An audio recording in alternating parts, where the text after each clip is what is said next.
ഉണ്ടല്ലോടോ നമ്മള് കൊറേ ആയല്ലോ സംഗതി എല്ലാം ഒന്ന് ഉച്ചാറാക്കിയിട്ട് സംഗതി ഒന്നും വരുന്നില്ല നല്ല കണ്ടന്റ് കിട്ടണം അല്ലേ? കണ്ടന്റ് കിട്ടിയ ഉഷാറാക്കിയാൽ നമുക്ക് കണ്ടന്റ് വിൽക്കുക ഉണ്ടാവും ആരടുത്തെങ്കിലും വിൽക്കുമല്ലെങ്കിലും വാടക കണ്ടന്റ് വിൽക്കുക എന്താന്ന് ചോദിച്ചിട്ട് പരസ്യം കൊടുത്താൽ നമ്മള് ആ നല്ല കണ്ടന്റ് ആയിക്കണം. എല്ലാം എന്തെന്നായി ചെയ്യണ്ടേ? ഓരോരുത്തരെല്ലാം ഇങ്ങനെ ഓരോന്നോരോന്ന് ചെയ്യുന്നുണ്ട്. വന്നേല്ലോ നമുക്ക് വെറൈറ്റി ആയിട്ടുള്ള സംഭവം വെറൈറ്റി ആയിട്ടുള്ള കിട്ടണം. ആൾക്കാരിപ്പം ചിരിക്കുകയെല്ലാം ഭയങ്കര പണിയാവും മോനെ. എന്ത് പറഞ്ഞാ ഈറ്റകളെല്ലാം ചിരിപ്പിക്കണ്ടേ? ആൾക്കാരെ പറഞ്ഞിട്ട് കാര്യമില്ല. ഓലെന്തോ കുറ്റം പറഞ്ഞിട്ട് കാര്യമില്ലല്ലോ. എന്ന് വെച്ചാൽ കണ്ട തന്നെയല്ലേ ഇങ്ങനെ ഓരോരുത്തരെ മാറ്റി മറിച്ച് വിടുന്നേ. അത് തന്നെ ദോശ ഇടുമ്പോ തിരിച്ചു മറിച്ചല്ലേ കണ്ടന്റ് ഭയങ്കര സാധനം തന്നെ കണ്ടന്റില്ലേ.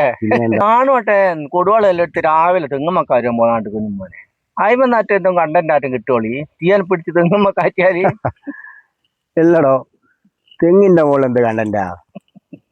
അയാള് തെങ്ങുമ്മക്കാരി അന്നെങ്കിൽ വിളയാത്ത തേങ്ങ അല്ലെങ്കിൽ കരിക്ക് ഇത് കൊത്തി വിടുവാനാ നാണുവിന് പറ്റൂ. നാണുവിന്റെ അടുത്ത് എന്ത് കണ്ടന്റ് കിട്ടുവാനാ? ഒരു പരിചയമില്ലാത്ത ചങ്ങായി വരുന്നത്. എനിക്കും പരിചയമില്ലാത്ത എവിടെയാ കണ്ടില്ല. പരിചയമില്ലല്ലോ. ഉണ്ടല്ലോ അല്ലേ?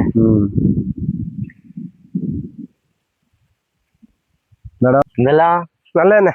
അല്ല നിങ്ങള് റീൽസ് എല്ലാം ചെയ്യുന്ന ആളല്ലേ? ആ റീൽസ് എല്ലാം ചെയ്യുന്ന ആള് തന്നെയാ. നമുക്ക് ഇപ്പൊ സെൽഫിക്ക് വെക്കാൻ കൊടുക്കണ്ടേ? കൊടുക്കണ്ട അല്ലെങ്കിൽ ഞാൻ എടുത്തുകൂല്ല. അത് എന്ത് സെൽഫി ഓണായിക്ക് അല്ലടോ ഫേസ്ബുക്കെല്ലാം റീൽസ് എല്ലാം ഇട്ടാല് പൈസ എല്ലാം കിട്ടുവാ? പിന്നെ എന്താടോ 10-20 ലക്ഷം ഉറുപ്പ്യൊക്കെ വരുമാനം ഡോളറായിട്ട് ആ പൈസ അങ്ങനെ വരുക. എനിക്ക് ഫേസ്ബുക്ക് ഒന്ന് റെഡി ആക്കി തരുമോ? പിന്നെ എന്താ പൈസ ഉണ്ടാക്കാൻ പറ്റിയ മാർഗമല്ലടോ ഇത്. എന്നാ നിന്റെ ഇതിലുള്ള ഫോണിങ് കൊടുക്ക്. ഇവ ഫേസ്ബുക്ക് റെഡി ആയി തരും. മോനെ അതിന്റെ എല്ലാ ഇക്കുമത്തും അറിയാവുന്ന ചങ്ങായി മോനെ. ഫോണിതാ ഇതാ ഓർഡർ